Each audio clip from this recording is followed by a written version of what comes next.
به نام خدایی که جان آفرید، سخن گفتن اندر زبان آفرید. اما بعد، السلام علیکم و رحمت الله و برکاته.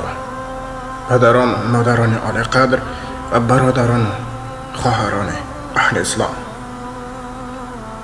بنده امروز برای شمایان درباره مهاجرت محنتی و رفتار و کردار مهاجران نقل خواهم کرد.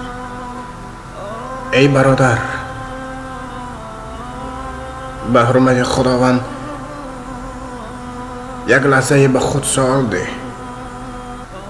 تو به این شهر مهاجری با چه مقصد آمده و چه اعمال را اجرا داری؟ زیرا امروز ها میبینی که بسیاری جوانان در این شهر مسافری 1000 تن 2000 تن کارتوشک میفرارند و آن مبلغی که با عرق جبین خود کار کردند به یک دختران لعنت زده صرف میکنند. استغفر الله. ای برادر، برگشت ما به سوی الله است.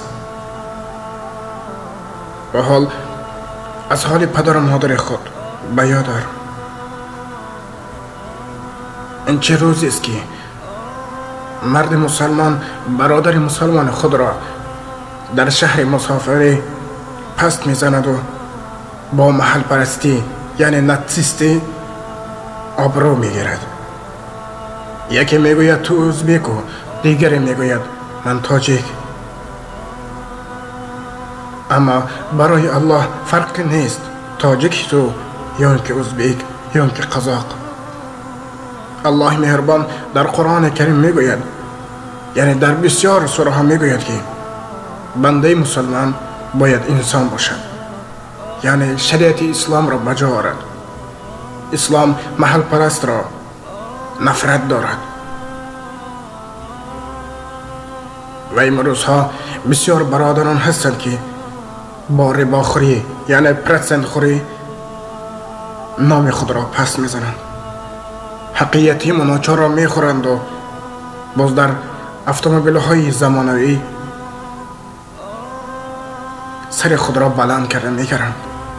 اما به یاد نمیارند که این مال و دولت، این سر و ثروت روز مرگ به هیچ چیز یاری داده نمیتواند. پس یک لحظه اندیشه کن ای برادر و یا خواهر اهل اسلام، برای چه امروز ها بسیار دختران در این شهر مسافری تلفن های موبیلی را گرفته با جوانان صحبت های بی‌ادبانه میکنند و آنان را از راه راست به راه نادرست میبرند. ای برادر، به وسوسه شیطان داده نشو. البته حیات مسافری بسیار مشکل است، اما خداوند همیشه با بنده‌ای که صبر میکند، نه اینکه دو سه عذاب این زندگی را دیده از حیات دلگیر شوی و به زنا و به عرق نوشی و به دیسکوتک روی عمر خود را صرف گردانی. وقتی که در بازار سودا میکنی حق کس را مخور، ربا مخور، زیرا این اصلا برای تو حلال نیست. الله در قرآن کریم ربا را برای تو خمر گفت، یعنی حرام است. پس یک لحظه اندیشه کن، در این عمر 2 روزه هیچ کس از ربا خوری و از اون پاره هایی که میخورد زندگی به فیض را ندیده است. مخور حق کسی را ای برادر که نبود برایت لقمه پاک. اگر خوردی از حق کس ربایی نخواهد کرد قبول جسم و تنت خاک. در این دنیا که ما 2 روز مهمان، مکن ای دوست نام خیش ناپاک. مزن پس هیچ ناچار و یتیم را، اگر داری عقل و هم ادراک. یعنی برای مسلمان خواه زن باشد و یا مرد حق کس را خوردن حرام است. الله تعالی این را برای ما اجازه نمی دهد.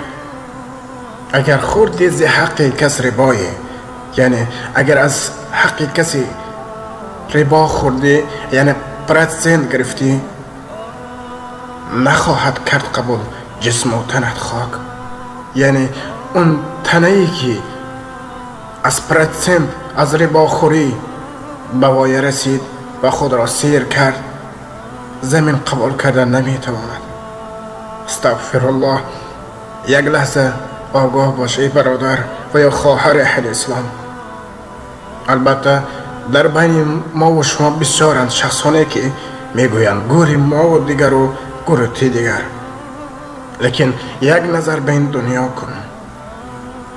اون حدیث هایی که محمد مصطفی صلی الله علیه و سلم گفتند، اون سوره هایی که خداوند در قرآن عظیم الشأن نازل نمود، در حیات امروزه هست.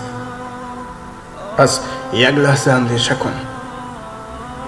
السلام علیکم و رحمت الله و برکاته. با احترام دوست و برادر شما، امید رحمت.